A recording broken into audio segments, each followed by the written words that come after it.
Friends, Kalyan విషయంలో తనుజ మంచి మనసు ఎంత గొప్పదో ఈ రోజు లైవ్ లో మనకి చాలా క్లియర్ గా అర్థమవుతుంది అనమాట. అయితే మ్యాటర్ ఏంటి, అసలు తనుజ ఎందుకంత ఎమోషనల్ అవుతోంది, అయితే ఇక కళ్యాణ్ ఎందుకని తనని ఓదారుస్తున్నాడు అనేది కనుక చూస్తే, ఇక్కడ మీరు ఒక్కసారి స్కోర్ బోర్డ్ చూడండి. స్కోర్ బోర్డ్ లో ఏముంది అంటే, లాస్ట్ పొజిషన్ లో కళ్యాణ్ అండ్ తనుజ ఉన్నారు. ఫస్ట్ పొజిషన్ లో భరణి అండ్ దివ్య ఉన్నారు. ఇక సెకండ్ పొజిషన్ లో షాకింగ్ ఏంటంటే ఫ్లోరా అండ్ సంజన గారు ఉన్నారు. థర్డ్ పొజిషన్ లో రితు అండ్ పవన్ ఉన్నారు. అయిపోయిందా? ఇక లాస్ట్ పొజిషన్ కి ఎందుకు వీళ్ళు వచ్చారు అనేది కనుక చూస్తే, లైవ్ లో ఇంతకి కొన్ని నిమిషాల క్రిందట పెయింటింగ్ టాస్క్ ఒకటి జరిగింది అనమాట. అంటే కపుల్లో, అంటే ఇప్పుడు తనుజ మన కళ్యాణ్ ఒక టీం కదా, భరణి దివ్య ఒక టీం, అలాగే మళ్ళా పవన్ రితు ఒక టీం కదా. ఈ టీంలో ఒకళ్ళు ఏం చేస్తారంటే యాక్టివిటీ రూమ్ కి వెళ్ళి బొమ్మ గీస్తారు అనమాట. ఆ యాక్టివిటీ రూమ్ లో ఒకటే బొమ్మ ఉంటుంది, అంటే చాలా బొమ్మలు ఉంటాయి కానీ రెడ్ కార్పెట్ మీద ఒక బొమ్మ ఉంటుంది. ఆ బొమ్మని వీళ్ళు చూసి బజర్ మోగిన తర్వాత బయటకు వచ్చి బొమ్మ గీయాలి. ఆ బొమ్మని గీసిన తర్వాత వీళ్ళు కనిపెట్టి లోపలికి వెళ్ళి ఆ బొమ్మ ఎక్కడుందో వెతకాలి. అయితే ఈ టాస్క్ లో ఫస్ట్ పాయింట్ ఏంటంటే, Bharani garu and Divya first mark వచ్చేసింది, 100 పాయింట్స్ వచ్చాయి వాళ్ళకి. దాంతో 140కి వెళ్ళిపోయారు. సెకండ్ వచ్చేసరికి ఎవరు గెలిచారు అంటే ఫ్లోరా అండ్ సంజన గెలిచారు. వాళ్ళకి 80 పాయింట్స్ వచ్చాయి. 80 + 40 120కి వెళ్ళిపోయారు. థర్డ్ వచ్చేసరికి వాళ్ళ శ్రీజ అండ్ సుమన్ శెట్టి వీళ్ళు గెలిచారు అనమాట. సో ఇలాగా ఫోర్త్ వచ్చేసరికి డెమోన్ అండ్ రితు గెలిచారు. వీళ్ళు కూడా యాక్చువల్లీ అంతేం అద్భుతంగా ఏం గెలవలేదు కానీ ఓకే గెలిచారు, ఎందుకంటే ఇది మైండ్ టాస్క్ కాబట్టి రితు ఆడాలి కాబట్టి పెద్ద లాగలేదు. పవన్ డెమోన్ ఏంటంటే ఫిజికల్ టాస్క్ ఆడతాడు కదా. సో ఫిఫ్త్ వచ్చేసరికి తనుజ అండ్ కళ్యాణ్ అసలు ఈ గేమ్ సరిగ్గా ఆడలేదు. సో ఏమైందంటే వీళ్ళకి ఓన్లీ 20 పాయింట్సే రావడం జరిగిందంట.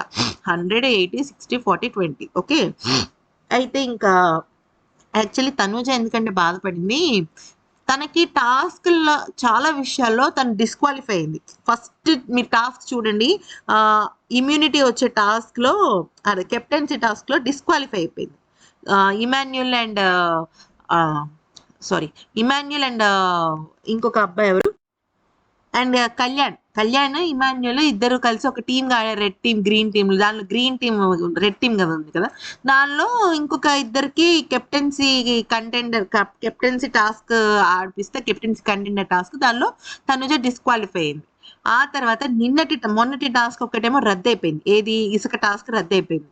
సో ఇలాగా అన్ని టాస్క్లు రద్దు అవుతున్నాయి. నాకు చాలా బాధగా అనిపిస్తుంది. నాకు ఏం చేయాలో అర్థం కావట్లేదు. అంటే కళ్యాణ్ వచ్చి సారీ చెప్తాడు అనమాట.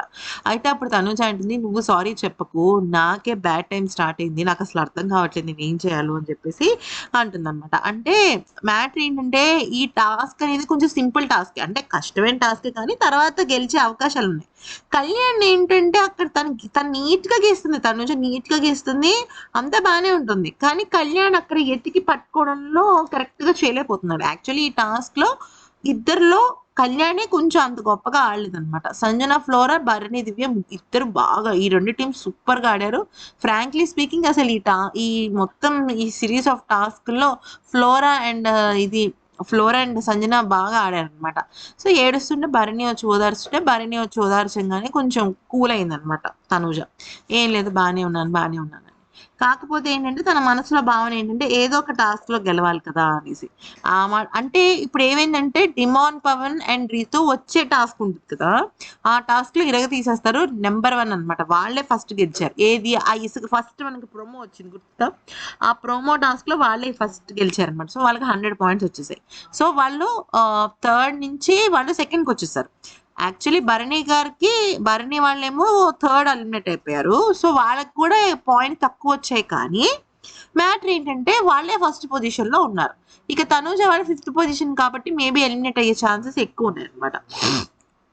అందుకని తనుజ బాధపడింది. కనీసం ఇదైనా అవ్వాలి, కానీ అట్లీస్ట్ 5th పొజిషన్ లో అయినా ఉండొచ్చు కదా అన్నట్టుగా.